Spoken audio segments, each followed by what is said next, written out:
तो दो performance centric phone दोनों ही काफी सिमिलर प्राइसिंग पे, एक है पोको X8 Pro Max और iQOO 15R। कौन सा आपको चूज करना है वही जानते हैं बहुत सिंपल तरीके से। पहली बार इस चैनल पे आए हो, मेरा नाम है प्रवीर, प्लीज सब्सक्राइब करना अगर आपको वीडियो अच्छी लगती है। सबसे पहले अगर आप बॉक्स कंटेंट देखोगे, iQOO वालों ने भी बॉक्स में आपको सब कुछ दिया है, इवन पोको में भी आपको बॉक्स में सब कुछ मिलता है। लेकिन हल्का सा दोनों का अगर कवर कंपेयर आप करोगे, पोको में थोड़ा हाई क्वालिटी का कवर है, ये थोड़े टाइम बाद पीना नहीं पड़ेगा। तो बॉक्स कंटेंट के अंदर दोनों ने अच्छा काम किया, हल्का सा कवर पोको वालों ने अच्छा आपको दिया है। अब सीधे डिजाइन की बात करते हैं। देखो दोनों ही काफी डिफरेंट डिजाइन लेके आते हैं, दोनों का कैमरा मॉडल काफी डिफरेंट आपको मिलता है। साइड से देखते हो दोनों ही मेटल फ्रेम के साथ फ्लैट एजेस आपको देते हैं, तो वही बॉक्सी डिजाइन वाली फीलिंग आपको दोनों फोन देते हैं। लेकिन कंफर्टनेस के अंदर मेजर डिफरेंस है। iQOO वाला पोको के कंपैरिजन में थोड़ा छोटा है, सिंगल हाथ से यूज करने में iQOO वाला ज्यादा अच्छा फील होगा। इवन इसका वेट भी कम है, iQOO का वेट चेक करोगे 208 ग्राम तक है, पोको वाला 223 ग्राम तक पहुंच जाता है। ये जरूर ध्यान रखना है कि यार पोको में 9000 mAh की बैटरी है, फिर भी अगर कंफर्टनेस की बात करें तो iQOO वाला थोड़ा ज्यादा कंफर्टेबल, सिंगल हाथ से यूज करने में ज्यादा मजा आएगा। वरना ओवरऑल दोनों फोन प्रीमियम फील होते हैं, क्योंकि बिल्ड भी वैसी है। जैसे बताया साइड में तो मेटल फ्रेम है, लेकिन IP रेटिंग के अंदर दोनों ही IP68 की भी रेटिंग लेके आते हैं, IP69 की भी रेटिंग लेके आते हैं। हैप्टिक्स भी दोनों के फ्लैगशिप लेवल के, सेपरेशन बड़ा अच्छा फील होता है, और साथ में डिस्प्ले के अंदर भी दोनों में आपको प्रोटेक्शन मिलती है। तो हाँ, दोनों ही प्रीमियम फील होते हैं, महंगे फोन है एंड वैसा ही इन हैंड फीलिंग आपको देते हैं। अब सामने चलते हैं तो बेस्ट पार्ट है, दोनों ने आपको फ्लैट डिस्प्ले दी है 1.5 के रेजोल्यूशन वाली।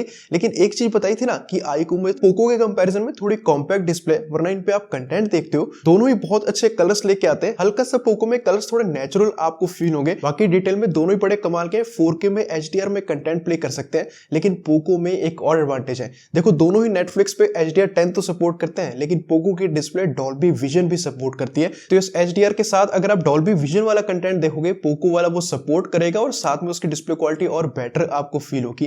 वैसे दोनों की डिस्प्ले बहुत ब्राइट है, डायरेक्ट सनलाइट में आराम से यूज कर सकते हो। दोनों की डिस्प्ले की ब्राइटनेस कम कर दोगे, आपको कोई फ्लिकर नहीं मिलेगा, आंखों के लिए भी सेफ है। दोनों में अल्ट्रासोनिक फिंगरप्रिंट स्कैनर है, टैप करते हो तो अनलॉक हो जाता है। बट iQOO में भी डिस्प्ले में दो एडवांटेज आपको मिल रहे हैं। एक तो रिफ्रेश रेट, देखो नॉर्मली तो दोनों ही 120 हर्ट्ज पे चलते हैं, इवन थर्ड पार्टी एप्स में भी 120 हर्ट्ज दोनों में काफी स्टेबल है। लेकिन iQOO वाला अप टू 144 हर्ट्ज सपोर्ट करता है, जो आपको गेमिंग के अंदर शो करेगा। वैसे तो दोनों ने आपको ऑलवेज ऑन डिस्प्ले का ऑप्शन दिया है, लेकिन iQOO में आपको लगातार वाली ऑलवेज ऑन डिस्प्ले मिलती है, पोको में 10 सेकंड बाद बंद हो जाती है। तो इस डिस्प्ले के अंदर दोनों के पास अपने एडवांटेज है। पोको में डॉल्बी विजन का सपोर्ट है, iQOO के अंदर हायर रिफ्रेश रेट आपको मिल रहा है, और ऑलवेज ऑन डिस्प्ले लगातार वाली आप लगा सकते हो। अब साउंड क्वालिटी, ये सबसे इंपॉर्टेंट है। देखो दोनों ही आपको स्टीरियो स्पीकर दे रहे हैं। ऑब्वियसली सारे फोन में हेडफोन जैक गायब हो गया है, तो इन फोन के अंदर भी आपको नहीं मिल रहा है। लेकिन पहले आप side by side sound quality सुनना।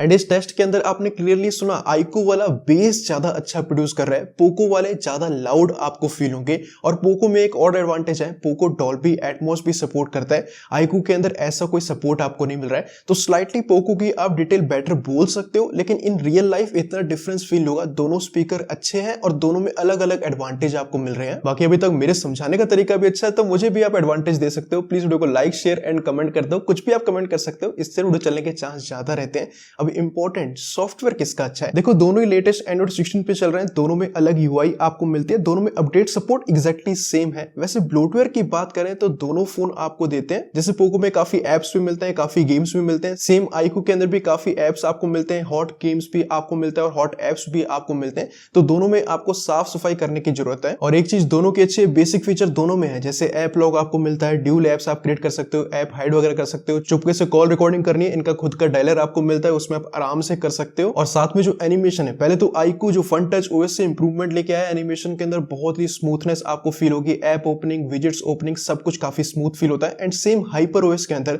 बहुत ही रिस्पॉन्सिव एनिमेशन है, ऐप ओपनिंग, क्लोजिंग एनिमेशन काफी स्मूथ आपको फील होते हैं। और लॉक स्क्रीन कस्टमाइजेशन भी, जैसे हाइपर OS के अंदर भी ढेर सारी लॉक स्क्रीन के आपको ऑप्शन मिलते हैं, इसमें आप डेप्थ इफेक्ट भी लगा सकते हो, ऑलवेज ऑन डिस्प्ले जो ट्रांजिशन आता है वो भी काफी अच्छा है, और बड़ी बड़ी सी आप क्लॉक लगा पाओगे। और सेम iQOO के अंदर भी आप बड़ी बड़ी सी क्लॉक लगा सकते हो, ऑलवेज ऑन डिस्प्ले जो ट्रांजिशन है वो काफी अच्छा लगता है, डेप्थ इफेक्ट भी आपको मिल जाता है। बस दो चीजें आईक्यू में और अच्छी हैं, जैसे आप लॉक स्क्रीन पे विजेट्स वगैरह भी अप्लाई कर सकते हो और साथ में एक फ्लिप कार्ड जैसा फीचर है, फोन को फ्लिप वगैरह करोगे आपके वॉलपेपर भी साथ साथ में फ्लिप करेंगे, काफी कूल लगता है। ऐसा कुछ भी ऑब्वियसली हाइपरओएस में नहीं है।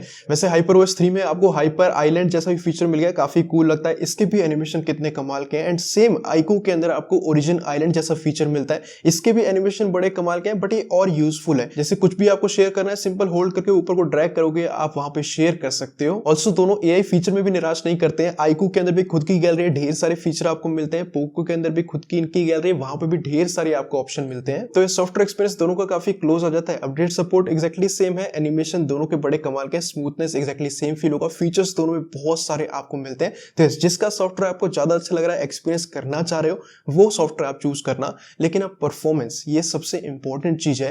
देखो आईक्यू के अंदर स्नैपड्रैगन का 8 Gen 5 प्रोसेसर है, पोको के अंदर मीडियाटेक का 9500S प्रोसेसर है, दोनों में LPDDR 5X अल्ट्रा रैम और UFS 4.1 की स्टोरेज है। अगर सीधे आप एंड्रॉइड स्कोर देखोगे, दोनों के 3 मिलियन के क्लोज पहुंचते हैं, लेकिन आईक्यू के ज्यादा आपको मिल रहे हैं। और ये स्नैपड्रैगन एंड मीडियाटेक का गैप आपको क्लियरली फील होता है। जब हमने दोनों में छोटे छोटे एप्स ही ओपन किए, एक चीज नोटिस की, दोनों ही बहुत फास्ट ओपन करते हैं, लेकिन आईक्यू ऑलमोस्ट सारे ऐप जो है पोको के कंपैरिजन में ज्यादा फास्ट ओपन कर रहा है। तो इस नॉर्मल टास्क में दोनों बहुत अच्छा काम करेंगे, आईक्यू थोड़ा और अच्छा काम करेगा। और सेम आप बड़े गेम लॉन्च करते हो, जब बीच में लॉन्च किया हल्की स्पीड इंक्रीज की, एंड यहाँ पे भी आईक्यू वाला इसे पहले ओपन कर देता है। एंड सेम हमने एक और बड़ा गेम लॉन्च किया, सीओडी लॉन्च किया, हल्की स्पीड इंक्रीज करते हैं, आईक्यू वाला इससे भी पहले लॉन्च कर देता है। तो इस दोनों फोन पावरफुल है, लेकिन आईक्यू वाला थोड़ा और पावरफुल फील होगा। इवन एफपीएस टेस्ट के अंदर भी जब हमने दोनों पे बीच में प्ले किया एट 120 एफपीएस, तो ग्राफ की स्टेबिलिटी और एवरेज एफपीएस दोनों के काफी सेम आते हैं। लेकिन 5% पर अगर आप लो देखोगे तो पोको वाला थोड़ा आईक्यू से ज्यादा लो एफपीएस पे गया है। और सेम सीओडी के अंदर नोटिस करोगे, ग्राफ और एफपीएस दोनों के काफी सिमिलर है, लेकिन मिनिमम एफपीएस पोको थोड़ा ज्यादा आईक्यू के कंपैरिजन में गया है। और इनसे थोड़ा सा और हैवी गेम के अंदर भी सेम चीज है, आईक्यू वाला पोको के कंपैरिजन में ज्यादा स्मूथनेस इसमें दे रहा है। तो जो चीजें एंड्रॉइड स्कोर के अंदर, स्पीड टेस्ट के अंदर दिख रही है, वही एफपीएस टेस्ट के अंदर दिख रही है। दोनों ही पावरफुल है, एवरेज एफपीएस तो काफी क्लोज आते हैं, लेकिन आईक्यू वाला ज्यादा स्टेबिलिटी आपको देता है। और आईक्यू में एक और फीचर है ना, 144 हर्ट्ज की डिस्प्ले है, तो आप कई गेम्स के अंदर फ्रेम और बूस्ट कर सकते हो। कुछ गेम्स 144 एफपीएस में भी चल जाते हैं। लेकिन अब हीटिंग के अंदर भी डिफरेंस है, वही स्नैपड्रैगन और मीडियाटेक वाला। वैसे तो हमने दोनों फोन को एक्जैक्टली सेम 31 डिग्री कर लिया, दोनों पे सेम टाइम पे सीपीयू थ्रॉटलिंग भी रन कर दिया। और एक चीज आप नोटिस करोगे, आईक्यू का ग्राफ थोड़ा ज्यादा स्टेबल आपको फील होगा। बट टेस्ट एंड होने पर जब हमने टेम्परेचर दोनों फोन का चेक किया, दोनों ही एक्जैक्टली सेम, यानी 48 डिग्री पहुंच गए। यस, पोको वाला आईक्यू वाला दोनों ही तो काफी गर्म हो जाते हैं। 48 डिग्री बहुत ज्यादा टेम्परेचर होता है। और जब हमने OnePlus 15R के साथ iQOO 15R को कंपेयर किया था, iQOO 15R वहां पे भी काफी गर्म हुआ था, OnePlus 15R वहां पे काफी ठंडा रहा था। बट ऑब्वियसली OnePlus 15R इन दोनों से काफी महंगा है। अगर आपको बेस्ट परफॉर्मेंस लेकिन चाहिए थर्मल्स के अंदर, तो OnePlus 15R ने थर्मल्स आपको बेटर दिए। लेकिन अगर इन दोनों पे वापस आए, तो अंदर जाके जब हमने बैटरी टेम्परेचर चेक किया, iQOO वाला थोड़ा कम गर्म होता है पोको के कंपैरिजन में। और सीपीयू टेम्परेचर जब हमने चेक किया, iQOO का सीपीयू टेम्परेचर काफी कम है और काफी स्टेबल भी आपको मिलता है। पोको का सीपीयू टेम्परेचर तो बहुत ज्यादा पहुंच गया, और इवन उसका ग्राफ भी टेम्परेचर का कितना अनस्टेबल आपको मिलता है। तो इन दोनों में अगर थर्मल्स की बात करें, तो iQOO वाला आपको ज्यादा अच्छे थर्मल्स दे रहा है, एंड आई थिंक परफॉर्मेंस का इससे एकदम क्लियर आपको हो गया होगा। बट अब बैटरी, यहाँ पोको वाले वापसी करते हैं, यहाँ पे 9000 mAh की आपको बैटरी मिलती है, वहीं पे iQOO में 7600 mAh की बैटरी है। और ये चीज आपको बैटरी स्टैट के अंदर भी दिखेगी। पोको वाला हमने 5.5 घंटे यूज कर लिया है, 5G पे लगातार यूज किया था, अभी भी 60% बैटरी बची है, और यहाँ पे हमने गेमिंग भी की थी। और सेम हमने iQOO पे इतने टाइम तक यूज किया 5G के ऊपर, एंड इतना टास्क करने के बाद 40% बैटरी बचती है। तो ये वाला पॉइंट तो वैसे बैटरी साइज के अंदर दिख गया था, लेकिन बैटरी स्टैट के अंदर भी वही शो कर रहा है। वैसे नेटवर्क के अंदर दोनों स्टेबल नेटवर्क लेके आ रहे हैं, 5G प्लस और विनर काफी कांस्टेंट आपको मिलता है। दोनों में NFC का सपोर्ट है, दोनों में ऐसा सिम स्लॉट मिलता है जहां पे आप 2 सिम लगा सकते हो, कोई SD कार्ड का ऑप्शन नहीं है। दोनों में टाइप सी पोर्ट भी USB 2.0 वाला ही आपको मिलता है, लेकिन दोनों में IR ब्लास्टर भी है। iQOO के अंदर ये कैमरे के अंदर मिलता है, पोको के अंदर आपको ये टॉप पे मिलता है। तो दोनों फोन को एज अ रिमोट आप यूज कर सकते हो। लेकिन पोको में एक और एडवांटेज है, पोको में आप ई सिम भी यूज कर सकते हो, iQOO के अंदर ई सिम का सपोर्ट नहीं है। एंड अब आखिरी में सिर्फ कैमरा ही बचा है, एंड आई थिंक इससे आप क्लियरली अपना फोन डिसाइड कर सकते हो। दोनों में 50 MP का मेन कैमरा और साथ में 8 MP का अल्ट्रावाइड है। यस, दोनों में टेलीफोटो आपको नहीं मिलता है, इवन इस प्राइस के अंदर भी। खैर, अगर आप मेन कैमरे की फोटोज देखोगे दोनों के, तो यहाँ पे क्लियरली आपको फील होगा iQOO थोड़े कलर बूस्ट करता है, पोको वाला थोड़े कलर नेचुरल रखता है। जैसे अगर आप स्काई वगैरह नोटिस करोगे, iQOO में स्काई थोड़ा ज्यादा ब्लू फील होगा। इवन ग्रीन लीव्स अगर आप नोटिस करोगे, ग्रीन थोड़े ज्यादा ही ग्रीन आपको फील होंगे। पोको में कलर ज्यादा नेचुरल फील होते हैं। और ये सेम चीज आप स्किन टोन्स के अंदर भी नोटिस करोगे, पोको वाला ज्यादा बेटर स्किन टोन निकाल के दे रहा है। iQOO के अंदर उतने स्किन टोन अच्छे नहीं, ये हल्का सा गोरा करने की की कोशिश करता है, कई लोगों को ये अच्छा लग सकता है। बाकी दोनों ही मेन कैमरे से 2x में जूम भी कर सकते हैं। यहाँ पे डिटेल का और अच्छा आइडिया लगेगा कि दोनों ही डिटेल भी काफी सिमिलर प्रोड्यूस करते हैं। बस हल्का सा iQOO वाला ओवरऑल ब्राइट इमेजेस निकालता है। जैसे हमने घर की फोटोज अगेंस्ट द लाइट निकाली है, iQOO ने देखो कितना अच्छा हैंडल कर लिया है, पोको वाले ने ऑलमोस्ट ब्लैकआउट कर दिया है। बट अल्ट्रावाइड अगर आप दोनों का यूज करते हो डे टाइम में, डिटेल दोनों में काफी कम मिलती है। हल्का सा मैंने नोटिस किया iQOO में थोड़ी डिटेल बेटर है, वरना दोनों के अल्ट्रावाइड काफी एवरेज है। यहाँ पे भी HDR प्रोसेसिंग हल्की सी iQOO में बेटर आपको मिलती है। और इवन इस अल्ट्रावाइड को अगर आप लो लाइट में ले जाते हो, वहां पे बिल्कुल किसी काम का नहीं, बहुत ही कम डिटेल आती है। बट जो मेन कैमरा वो दोनों का लो लाइट में यूजेबल है, ब्राइट इमेजेस निकाल रहा है, डिटेल दोनों की काफी सिमिलर फील होती है, कलर स्किन टोन दोनों के अच्छे निकल के आते हैं। बट इसे आप ठीक ठाक ही समझना, लो लाइट में उतना यूजेबल कैमरा आपको नहीं मिल रहा है।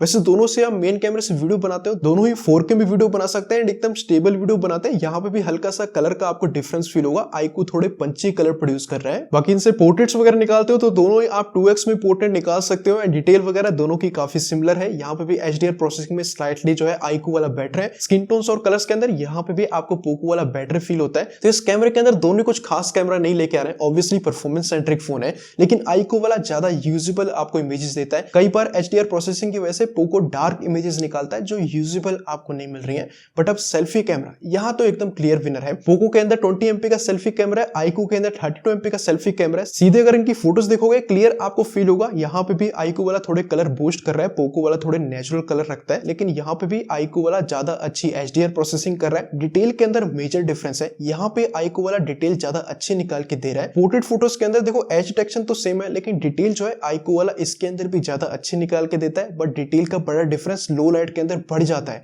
iQOO वाला बहुत ही बेटर इमेज निकाल रहा है। अगर आप पोको के कंपैरिजन में देखोगे, iQOO में डिटेल आपको ज्यादा अच्छी फील होगी, ज्यादा ब्राइट सेल्फीज फील होती हैं। और वीडियो के अंदर भी iQOO वाला 4K में फ्रंट से वीडियो शूट कर सकता है, पोको वाला सिर्फ 1080p के अंदर शूट करता है। पोको में स्टेबल वीडियो तो शूट हो रही है, लेकिन iQOO में थोड़ी अनस्टेबल वीडियो शूट होती है। बट डिटेल का बड़ा डिफरेंस यहाँ पे भी आपको फील होगा। तो अब आखिरी में सबसे इंपॉर्टेंट चीज बचती है प्राइसिंग के अंदर। तो यस, पोको वाला आपको सस्ता मिलता है, 43,000 का है, iQOO वाला 45,000 का है। लेकिन पोको वाला इसके अंदर आपको 12GB रैम 256GB स्टोरेज दे रहा है, iQOO वाला 8GB रैम 256GB स्टोरेज देता है। अगर आप सेम वेरिएंट देखोगे, iQOO वाला 48,000 का आपको मिलेगा। तो यस, प्राइसिंग के अंदर 5,000 रुपए का डिफरेंस है। एंड अब आखिरी में, वैसे तो हमने सब कुछ ही दोनों का कंपेयर कर दिया है, दोनों के पॉजिटिव में साइड बाय साइड लिख देता हूं। एंड अब आपको डिसाइड करना है कि आपको अगर सेम वेरिएंट खरीदना है तो 5,000 रुपए लगा के iQOO में स्लाइटली बेटर कैमरा, आपको थर्मल ज्यादा अच्छे मिल रहा है, परफॉर्मेंस और स्टेबल आपको मिल रही है। तो अगर आपके लिए iQOO के पॉजिटिव जस्टिफाइड है एंड ये 3 पॉइंट आपको बहुत जरूरी चाहिए,